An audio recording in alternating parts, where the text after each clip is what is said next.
Hey everyone, welcome to the show. So, Donald Trump's poll numbers are tanking, along with the value of his failing social media stock. And really, it has to do, at least his poll numbers, has to do with something that's a double-edged sword for Trump. I was just thinking about this. So, this is namely his voters and how they really don't understand how things work. So, I'll explain what I mean in a minute. But first, here's the deal with what's new in the polls. The Washington Post and Ipsos conducted a poll. This was last week. This was larger than normal as far as sample size goes. You know, it's usually about 1,000 people. This was over 2,600 adults. What they found is that 45% of respondents approve of how Trump is handling his job. So not bad, right? 46%, almost half the country. But 53% disapprove.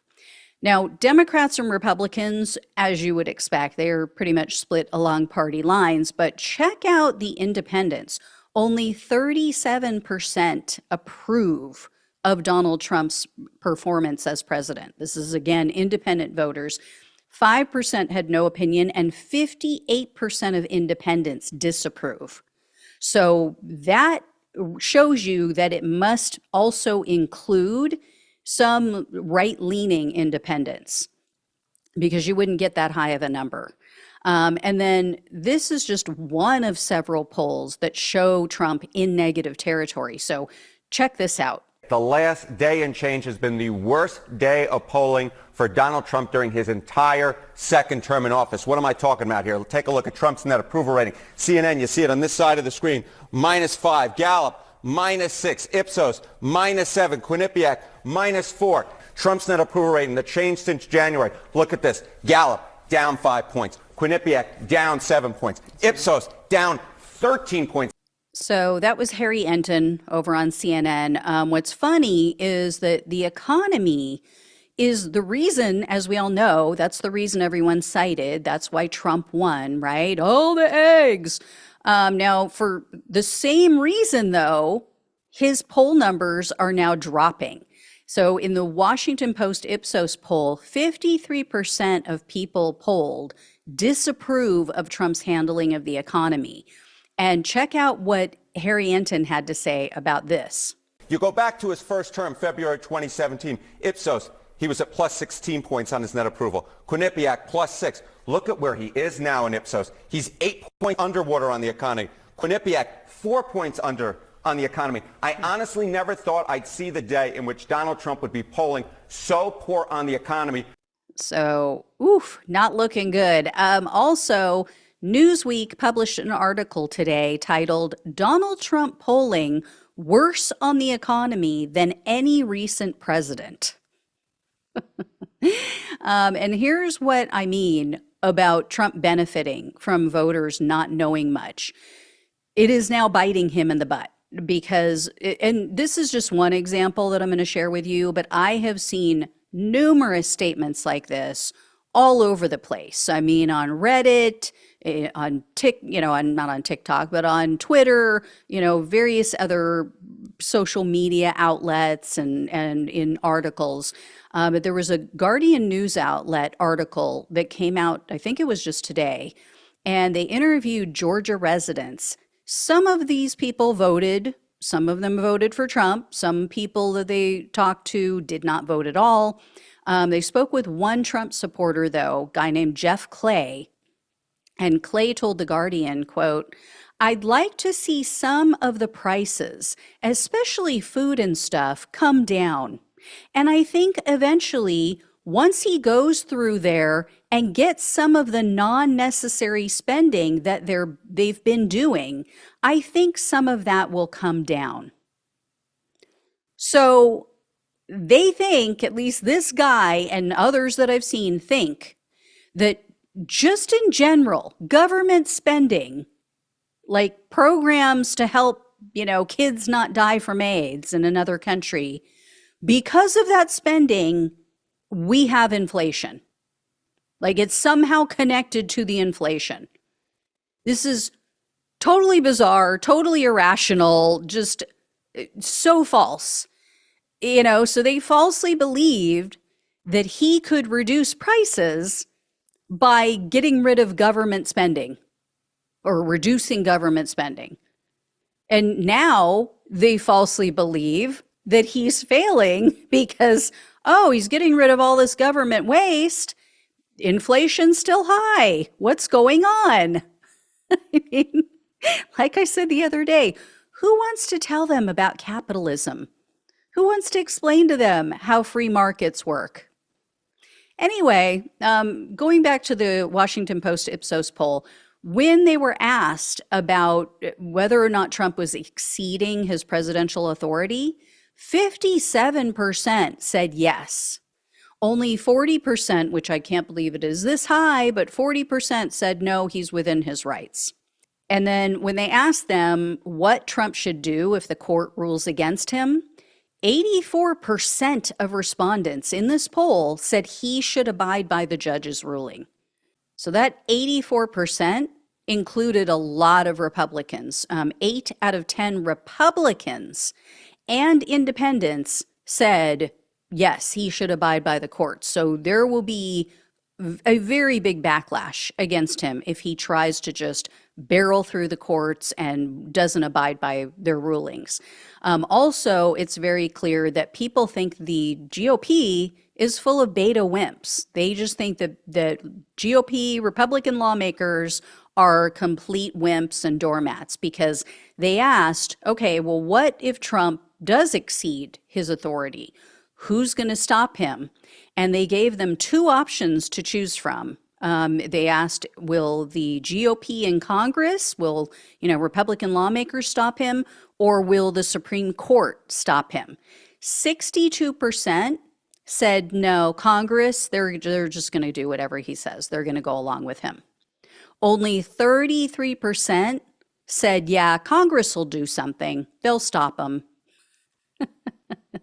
These are clearly 33% of people not paying attention for the last 9 years.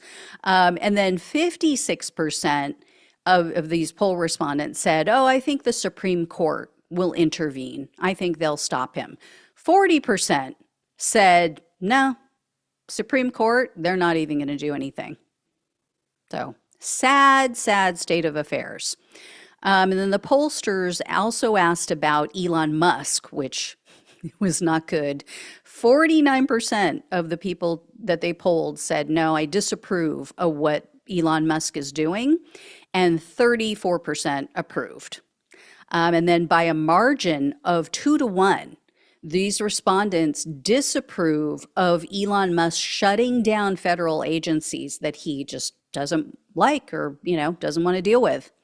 63% are worried about Doge, his boy band, accessing Americans' personal information. So again, that has to include some Republicans. So that's a very large number. In regard to immigration and deportations, a majority of people approve overall, but then when they broke it down and they asked them about specific groups and how he's going about it, the majority disagree with certain aspects. So a majority say, no, I do not want him deporting people who their only crime is crossing the border illegally. Also, a majority disapproved about deporting people who have been in the country for 10 or more years if they haven't committed a serious crime. Also, very important, people said, no, you are not to touch DACA recipients. So people who came to the country when they were children, who by no fault of their own, their parents crossed the border and brought them into the country illegally. Majority said, no, you absolutely should leave them alone. They also disagreed very strongly with ending birthright citizenship. By far, though, his least popular decision to date is pardoning all of the January 6 convicts and defendants. Only 14% of the people they polled said, yes, I support pardons for the violent January 6 offenders. Who are these 14%? They have to be violent offenders themselves.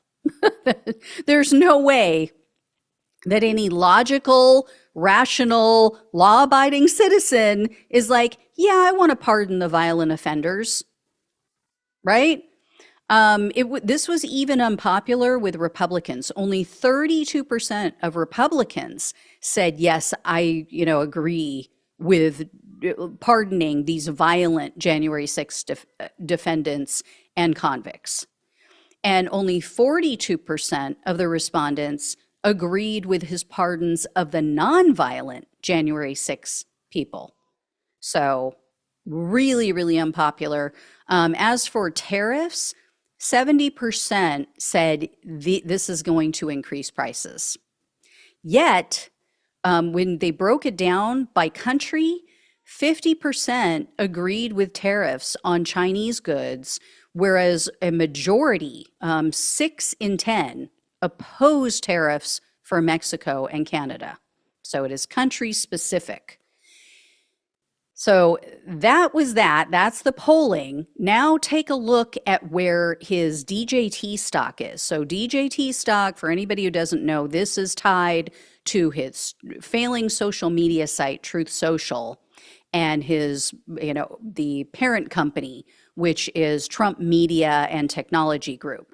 So this, as I have mentioned recently, this stock was bouncing around in the $30 range. It was kind of stuck in this $30 purgatory after it, took off. People thought that, oh my God, look, it's going to get so expensive now that he's the president. It ticked up in the week when he was inaugurated. It got up to about $45 a share. Then it just plummeted because all of the real investors pumped up the value, took MAGA for fools and then dumped it and left them holding the bag. Well, in the past few weeks, it's just been around $30, just above $30 a share. In the last couple days, this has been ticking down. So yesterday, it was $28 and change. Today, it went down below $28 a share, and it closed out the day under $28. So it is at I think of the last time I checked it today, it was $27.84. And for those listening on the podcast, what I showed was when I looked at it about midday, it was at $27.69. So not good, moving in the wrong direction, and this, I think, has to do with his policies. A lot of MAGA people are upset about his stance on Ukraine and on Russia. I'll be sharing those thoughts with you in another Trump regret segment. Also, as I just shared, people are not happy about the economy. People are not happy about a lot of his policies and a lot of the things that he's doing. But also, like I also shared, I think it was either earlier this week or last week, he finally released the 2024 year-end financials for Trump Media and for Truth Social.